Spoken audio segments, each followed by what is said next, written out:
The CBS Radio Mystery Theater presents...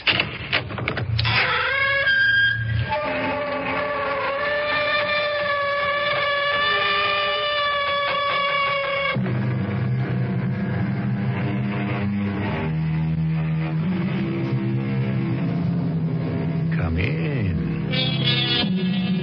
Welcome. I'm E.G. Marshall. Of all the mathematical plane figures that exist, rhomboid, square, parallelogram, et al., the one that causes the most trouble in the human comedy is a triangle. This is the story of a very special triangle called the isosceles, the one that has two equal sides, the third unequal. Because this is a story of that phenomenon, we should consider some other actuarial figures. The chance of twin birth is about 1.25%. But the varieties of twins, the least likely and the most potentially disturbing, are monozygotic, or so-called identical twins, like Joyce and Janice Adams. This is what you go for, Joyce, right? Your kind of music. Sure. My thing. Yeah, you take it over Tchaikovsky. Does it matter all that much? Nothing with us can ever matter that much, or anything. So here, take it all, baby. Oh, what are you doing? You'll never get rid of me. Oh, Adam!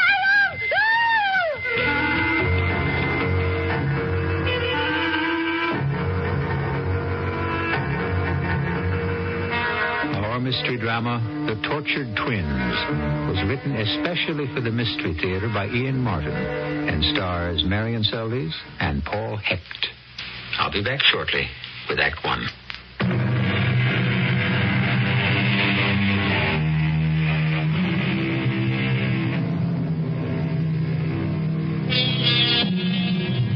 We are of nature and necessity hemmed in by our beliefs, our prejudices, our backgrounds, and the world we have specifically made for our own. But no one is more circumscribed in the life he lives than the actor, the performer, the one in the public eye.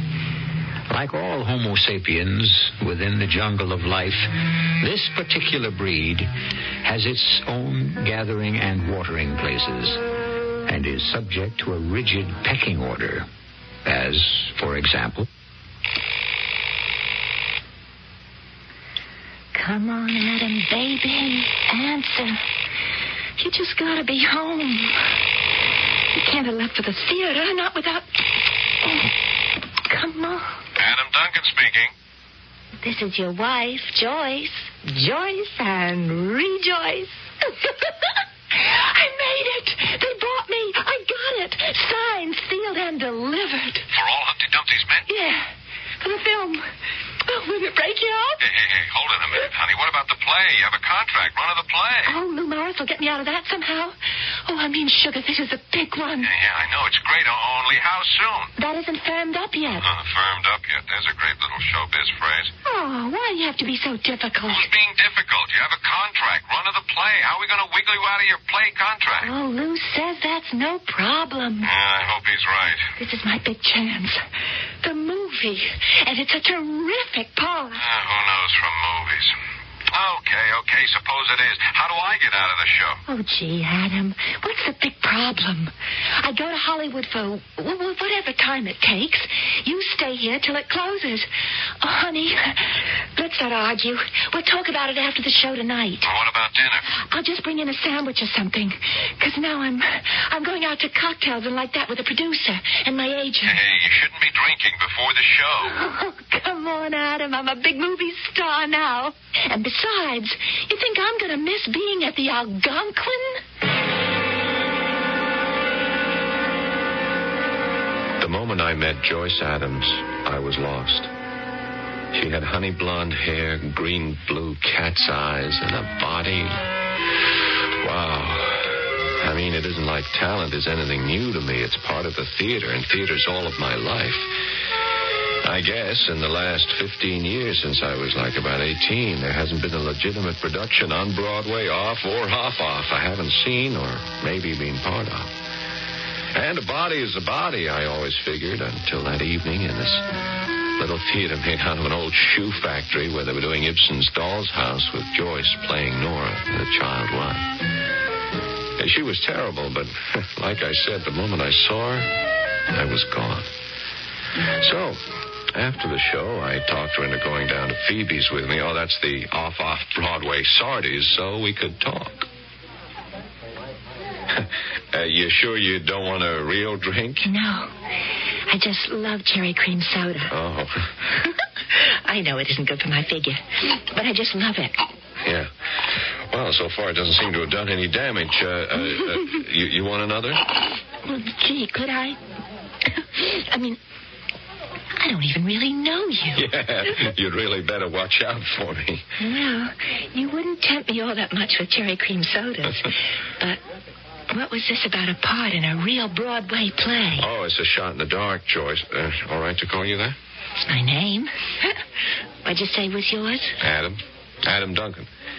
You see, right now I'm a nobody. I'm an assistant stage manager and understudy on a production William Lloyd is putting on, The Duke and the Doll. They're looking for an unknown for the part of the doll. Gee, isn't that the one where Judson Holmes is going to play the Duke? That's right. And you would be just perfect for the part of the doll. Looking into those lovely sea-green, wide-open eyes, some alarm bell should have sounded somewhere inside me, telling me that this girl only existed from her eyes down. The attic was empty. But I was too zonked out to believe that, and events moved so fast I didn't have time to think about it. Because she got the part, and she was a smash, even if the show didn't get much in reviews. And anyway, who cared? Because the Sunday of the week we opened, Joyce and I were married and had a 24-hour honeymoon at Atlantic City. Gosh, it's not as romantic as I always thought it would be. I just never thought it would be so cold at the beach. Well, honey, it is the last day of October. Yeah, but still, it's Atlantic City. Oh, my adorable wife, you are something else. Too much. Oh, I feel all warm and Scroogey. Let's go back to the hotel. You know, it's the funniest thing. That's just what I had in mind, too.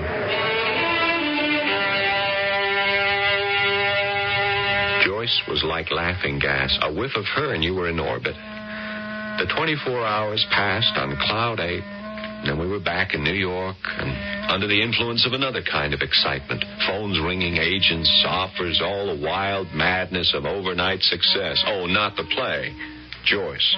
And then suddenly, the plum of the year drops right in her lap. The chance to play the sex symbol in the year's hottest film property. Honey, they're waiting for us at Seldes. Let's go. Hey, they can wait. We've got to look a few things straight in the face. The agent has the director meeting me, too, as well as Mr. Jenner, the producer. Now, just stop a moment to talk to Mr. Adam Duncan, your stage manager and sometime husband. What do you mean, sometime? It's just a manner of speaking. Honey, you can't go signing for a movie while you're still under a theater contract. Oh, they don't need me. Mr. Holmes is a star. They can get anybody for me. Sure. That's why your phone is ringing and you're getting all the offers while this cockamamie play has no advance, and the only thing that keeps the box office alive is word of mouth about you. Well, I don't like doing the same thing over and over again. And this is new. This is a movie. What I always wanted to do. Joyce, you just don't know. It's a jungle out there. They eat up little girls like you and spit them down the drain. The theater's something else. You mean you don't want me to be a star? I don't want you to get the fever. Nothing comes easy in this business. Oh, I don't know. I've been pretty lucky so far. Anyway, it's what I want to do. I mean, what kind of money are they talking about? Oh, that's up to Lou, isn't it? Yes and no. I mean, what are you going to live on out there? Can we swing it on our budget? Oh, I'll live with Janice, of course. My sister.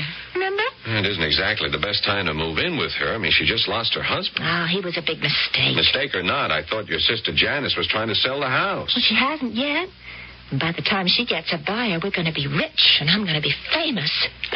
So now can I go to Seldes? I've never been able to go there ever before and feel really important.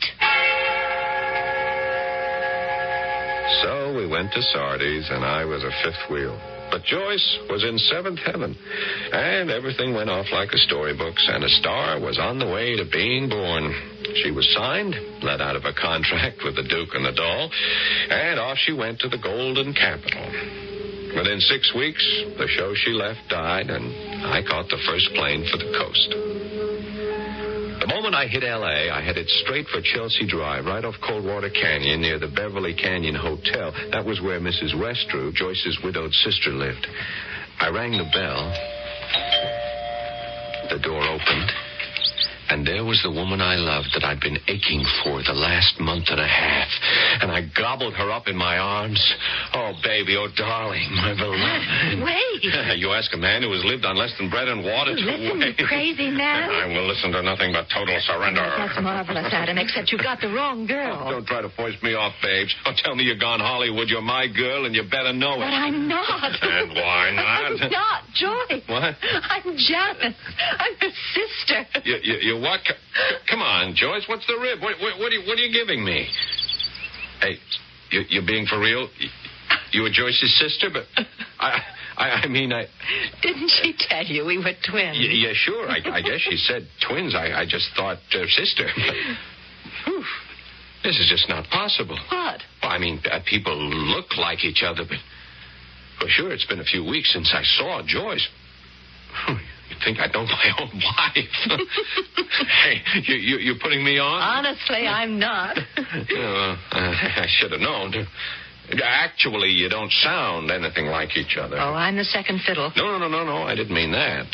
You have a lovely voice. Thank you. And obviously, you're the loveliest looking woman I've ever known, since I can't tell you from my wife. Well, I'm sure you'll find enough differences between us so you won't be confused. Such a simple statement, and yet how prophetic it was to prove to be. Meeting Joyce later that day when she came back from the studio, it was weird. I mean, I was acutely aware of the differences, and not just only in the sound of the voice. It's a drag, but it's exciting, too. I mean, I just get so strung out. I mean, I am pooped. I just want to lie down and sleep. Yeah, well, I'm glad my arrival's giving you such a lift. Oh, honey, you know I'm glad to see you. It's just I'm so tired. Okay, so you're tired. Now you're mad at me. I'm not mad. You just don't seem exactly spaced out that I'm back with you again. Oh, don't you worry about that, babykin. Your little Joyce loves you all, too. Oh, let me just pop a pep pill. Then I'll have a bath. And then I'll show you just how much. You're my number one man. You're my fella. You're my big daddy. And don't you ever think for 1 minute I'd ever let you go. Who wants to go? I just arrived. I'm never going to let you go again. I'm never going to be without you. I'm just going to hang around you like a little old anchor around your neck. I love you, Adam. I need you. And the only way you'll ever be rid of your baby doll is for me to die. You ever wanted to walk out on me, you'd have to kill me first. I smothered that kind of crazy talk with a kiss. Only the terrible thing was that as I held Joyce, felt her move against me in all the old exciting ways, behind my closed eyes, the face and the body was the same. But my ears were remembering that low, musical voice of Janice's, her even, steady, amused, and gentle sureness, and the impression I'd gotten of a strong and subtle intelligence. Joyce's twin. Identical in appearance, but so different in character. And even as I kissed my wife hungrily, I couldn't banish the earlier embrace I had held her sister in. And insistently, terribly, a phrase was ringing in my head in Joyce's tinkly, phony, jangling, baby doll voice. If you ever wanted to walk out on me, you'd have to kill me first.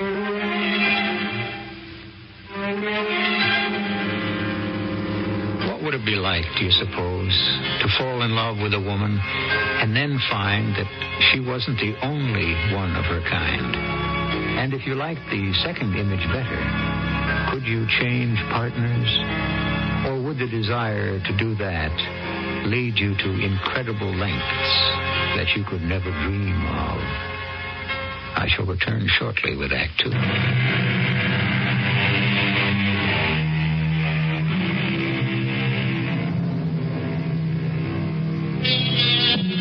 It occurs to me that I didn't mean to be chauvinistic. Why dwell only on the one male unequal side of our isosceles triangle? There are the other equal sides, or at least by normal measurement, that now demand some study and exploration. The females, Joyce and Janice, identical twins physically, but how diverse as individuals. How stressful or how violent will their contrasting personalities threaten the slender figure of the triangle? 3 simple straight lines which presently join, but under opposing forces, could be blown out of existence. For example. Hello? Janice, it's Adam. You're beginning to recognize me. Well, I can always tell you now. By my voice? By so many other things.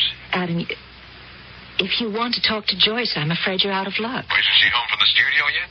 Van Williams always stops shooting on the dot of 5. And our baby doll always comes straight home. And on the stroke of 5:30 is... Oh, not wallowing in the bubble bath again.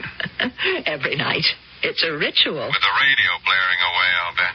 You know, that worries me. Oh, my husband said it's built in. There's no danger. Even with wet hands. Even acid rock. It's not my favorite brand of music, but... Well, then why don't you object? Because she's my favorite sister. Why'd you call, Adam? Oh, yeah. I got a couple of tickets for the ballet. It's Romeo and Juliet with Champlain and Asturieff. I was going to ask her if she'd like to meet me downtown. Oh, no, look, tell her I have the tickets, and I'll drive home and pick her up, okay? Okay. Lucky bums. I'm sorry I couldn't get 3, Jan. But... Oh, I was just pulling your leg. I've got packing and general house cleaning to do anyway. Packing? Well, none of your business. Now, you get back here and take your wife out so you can fall in love with her all over again. And don't mind me if I sound jealous. It's only because I am. Ciao, Bello.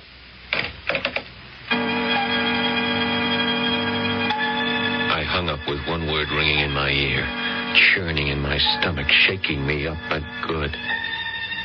Jealous. I told myself it was accidental, just kidding around, but I knew better. No matter how deep I tried to bury the truth. 2 weeks living in the same house with both Joyce and Janice had taught me that. 2 weeks. I knew it within 2 minutes after I had met Janice. Remember the old ads? Which twin has the Tony? Well, I knew which twin should have the Adam. But I couldn't admit that to myself. I brushed it out of my mind and went home. Joyce! Joyce, you still in there? Joyce, it's Adam. Turn that damn radio down. What did you say? I said turn the damn... I just wanted you to turn the radio off so you could hear me. I can hear you. Are you still in the bathtub? No, honey, I'm just coming out. Hello, precious. You're late getting home. Yeah. I didn't have anyone to scrub my back. I was finding myself a job. A job? Yeah, not much, but a good start with a classic rep. What's that? Oh, it's like off-Broadway, New York. Maybe more like off-off. No money. Yeah, that's where we started. But it's my kind of theater. Oh, lover, we're in the big time now. You are, not me. Well, I don't see why you have to waste your time with culture and all that jazz. I mean, what's in it for you? Oh, satisfaction, excitement, balm for my immortal soul. And something very special for tonight. The producer can't use them, and he gave them to me. Gave you what? 2 tickets for Romeo and Juliet. Oh, Shakespeare? Come on, baby, I'm tired. Anyway, you made me sit through that play once. I thought it would never end. This isn't the play. It's the ballet with the Tchaikovsky music. Oh, you've got to be kidding. Ballet? That really bores me out of my gourd. It's with Champlain and Asturieff. Who? Joyce, they're the top dancers in the world. Okay, honey. If it's all that important to you, why don't you take Jan? I'll just watch some TV. Gary Fales has a special on tonight. I just don't want to miss it. That schlock comic? He fractures me. I mean, he really lays me out. Oh, I know you don't go for him. So take Jan to the ballet. Look, if it was any other woman, I wouldn't let you out of the door. But I know you're safe with Jan. But that was the whole trouble. I wasn't safe with Jan at all. Nor was she very safe with me. I guess that's the only reason she was with me that night. Because on the way home, after turning off Sunset onto Coldwater, just as we came to Chelsea Drive, she said... Don't turn, Adam. Just keep going. Where? To the next right. Into the Ellsworth's driveway. Okay. And cut your lights. Why here? They're away. Okay. Cut the motor. We've got to talk about things, get some things straight. Particularly after tonight. It was beautiful, wasn't it? Yes. Maybe that's the greatest thing about ballet. No words needed. Like us. Oh, don't. It's what we have to talk about. We don't need any words to tell each other that. Oh, Adam,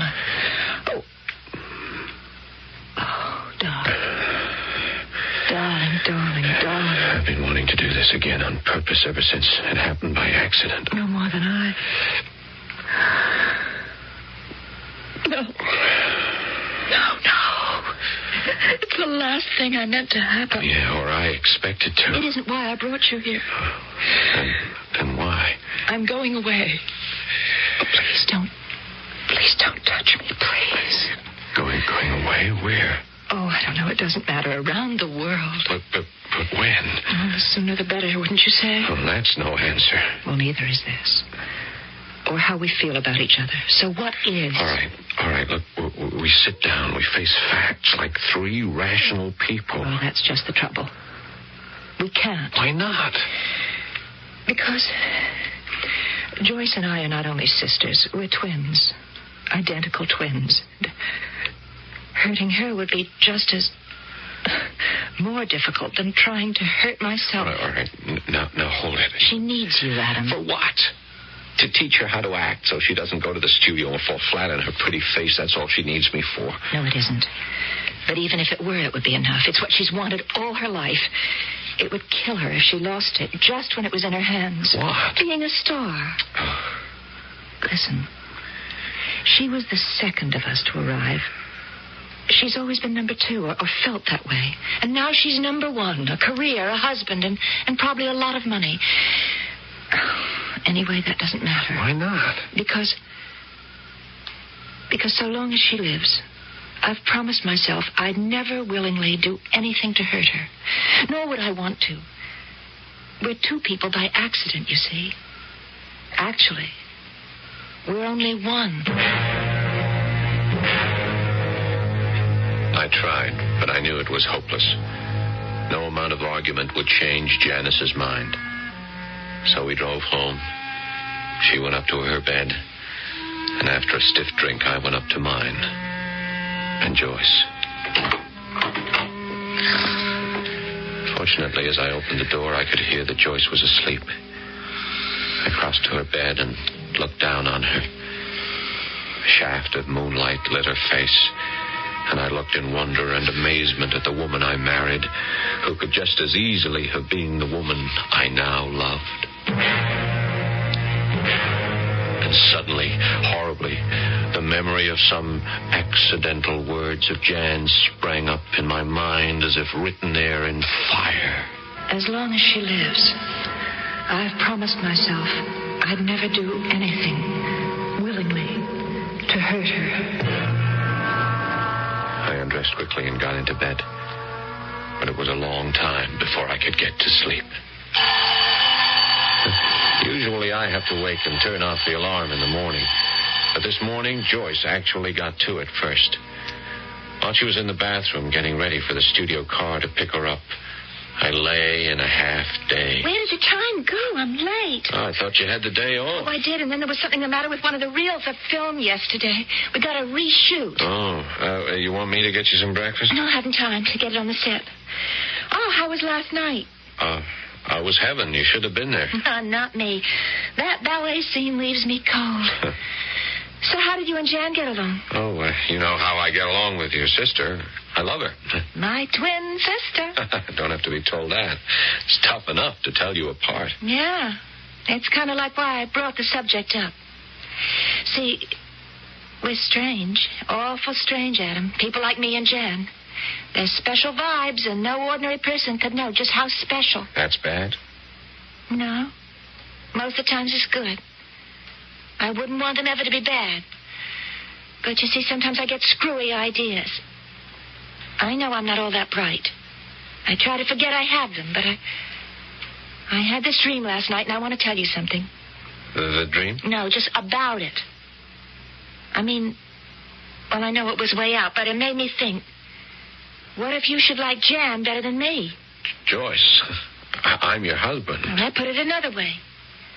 If anything happened to me, would you turn to Jan? How can I answer a question like that? You don't have to. I will. I'm going to tell you. Oh, it's the studio car. Just let me put it this way. If I ever lost you anyway to anyone, you know something? What? You'd never get anything from it. Because you can't ever get rid of me. Alive or dead, I'm going to haunt you the rest of my life. How's that for the crazies? Oh, I love you, Adam Duncan. Keep the home fires burning. The things that people think. It was all clear as glass. Joyce, the clinging vine who would never leave me. Jan, the woman I loved, who would never have anything to do with me as long as Joyce was alive. A simple enough equation. The only escape was for Joyce to die. But how? Would I have the nerve? And how could I get away with it? Who are any of us to criticize?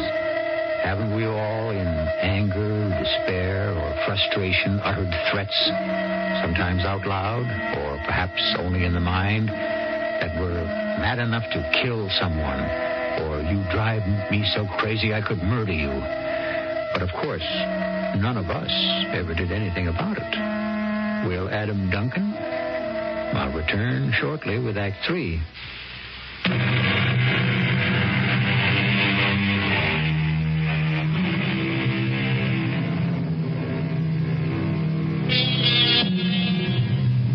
Adam Duncan is now convinced that he can never have Janice unless Joyce is dead. And equally convinced that the same is true unless death seems incontrovertibly accidental. It's been an agonizing week for him as the day of Janice's departure draws closer and closer, and he has still not solved the how of Joyce's death. Now, at the last moment, he feels he has. And I'm only going to be omniscient enough to tell you that as far as the police are concerned, he could get away with it. Who is it? Adam, Jan. Hey, what's all this? Oh, I didn't expect you home in the middle of the day. Just stuff I'm getting ready to move out. Oh? When? End of the week. Does Joyce know about this? Of course. Oh, you might have told me. I guess we'll have to find somewhere else to live. Oh, no, the house is yours. I can't afford it. Joyce can. Who cares? I can. There wasn't much in my marriage with Jim, but he did leave me more money than I'll ever need, so the house is yours. It isn't the house I care about. It's who's in it. Well, we've solved that question. You and Joyce. And if there shouldn't be a Joyce? Things are as they are. What can we do, Adam? But leave it at that. That really should have settled it. But I wasn't willing to let it go at that. Suddenly I knew how to get away with it. It was just a matter of timing. In all the hours I sat and thought about it, the best thing I had going was habit. A meticulous director who bent over backwards never to work into overtime. A wife who felt it necessary to soak herself in a bubble bath every night and to drown herself in cheap rock music. The factor of time.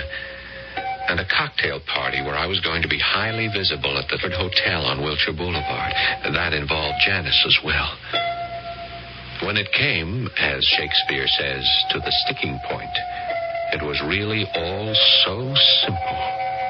1 tube was all I had to take out of that sybaritic bathroom radio set. Who is it? Adam! Come on in, baby. No radio? Oh, it conked out. Something wasn't working. How come you're here so early? I sneaked out. Must have been clairvoyant. Look what I have for you. A portable radio.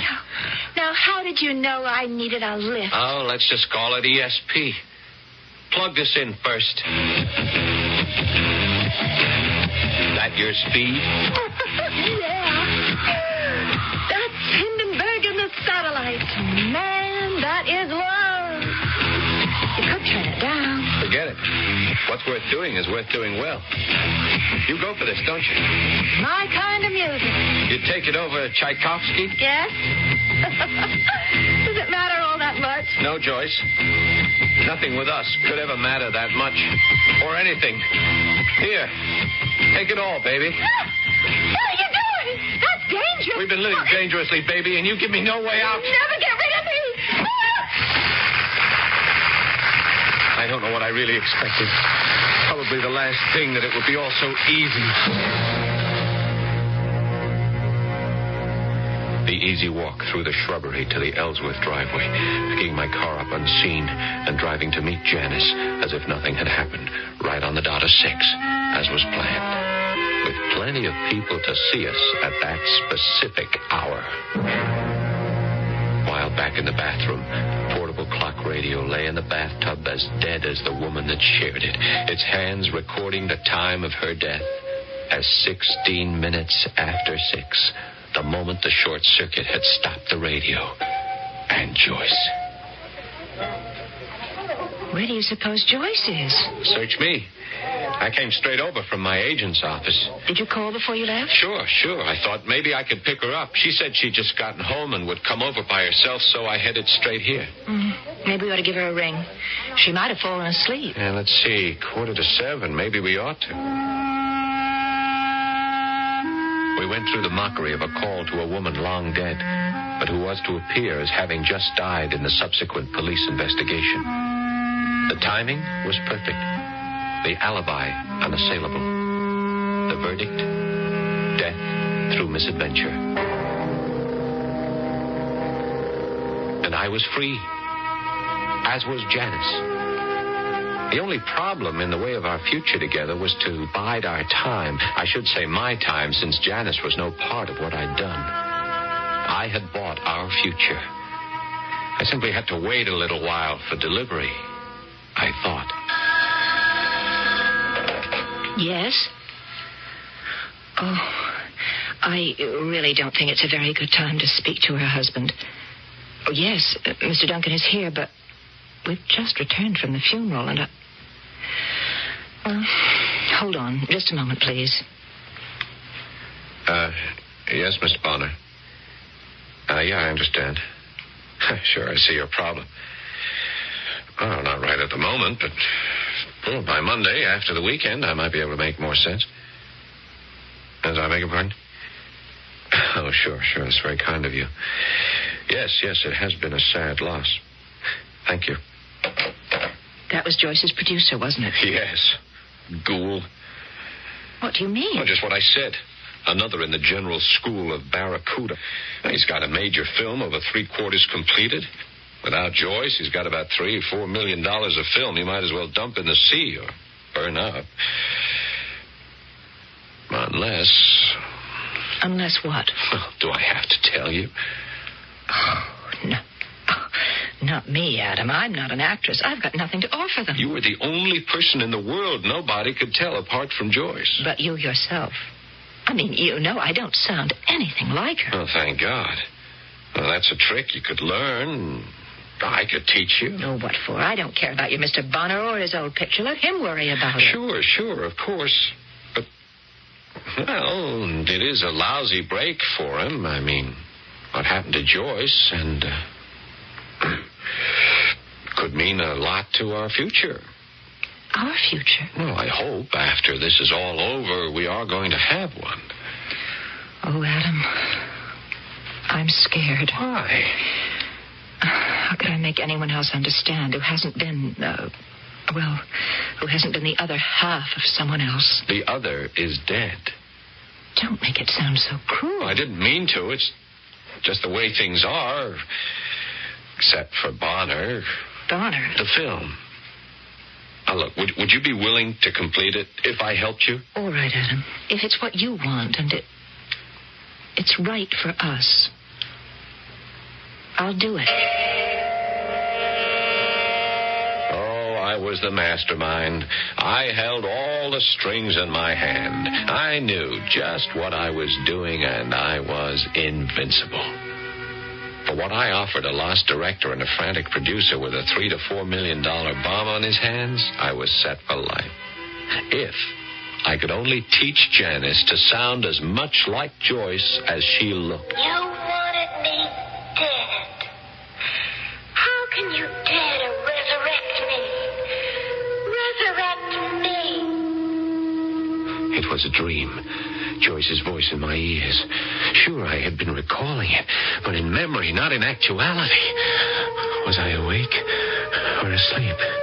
Joyce, is that you? Oh, well. You're dead.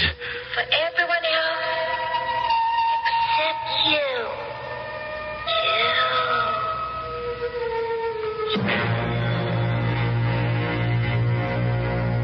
Suddenly I was awake, bathed in sweat. Joyce was dead. I had gotten rid of her. How could she be alive?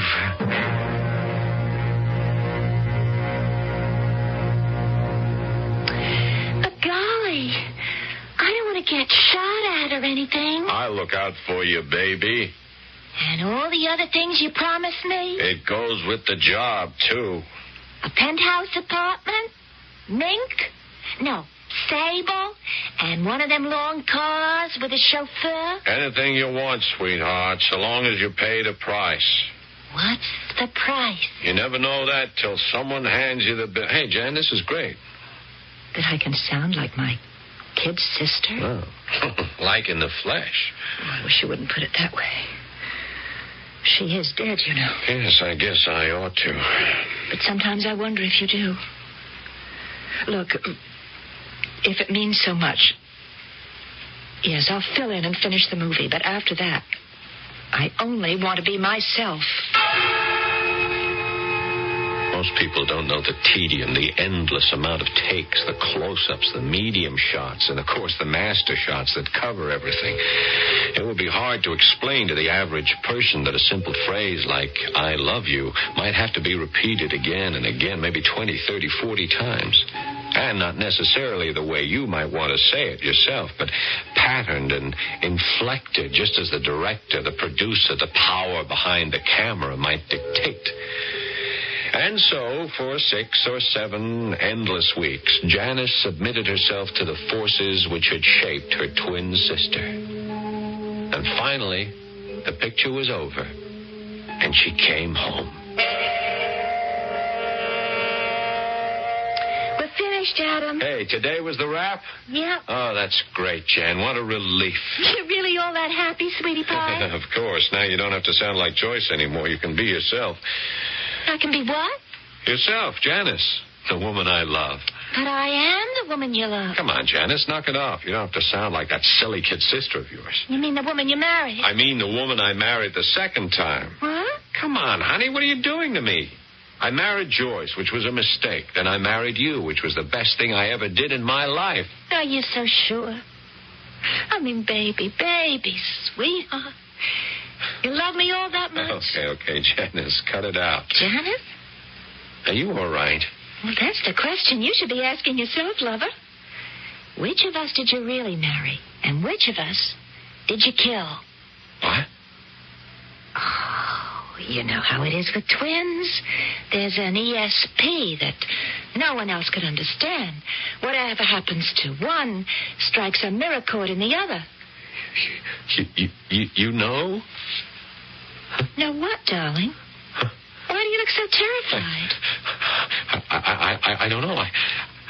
I don't know what to say. I don't even know who you are. Your wife, darling. I can answer that. Yeah, I know, but which one? But won't it be interesting for you to try to figure out? No. I mean, since I have the money, where can you run? No. Whatever you paid into this marriage, I promise you'll get exactly what you bought. So think of me as I am, big lover, or as you made me, 'cause I'm yours till death do us part.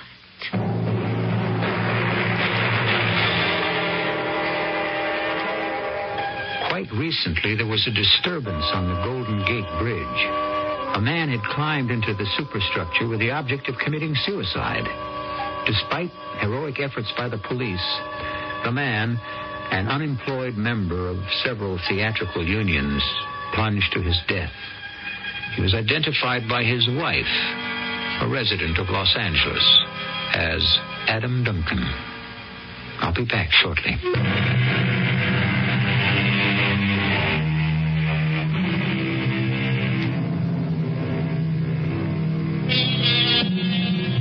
Not all stories are pleasant, as indeed not all people are. The happiest thing to dwell on is how few... Oh, now I must search for a careful word. What shall it be? Well, let's settle for an old-fashioned word. Rotters, no-gooders. Anyway, human beings with nothing much to recommend them get away with murder. Or do they? Certainly not in my stories. They always have to pay when it comes to the end. Our cast, Marion Seldes and Paul Hecht. The entire production was under the direction of Hyman Brown. This is E.G. Marshall inviting you to return to our Mystery Theater for another adventure in the macabre. Until next time, pleasant dreams.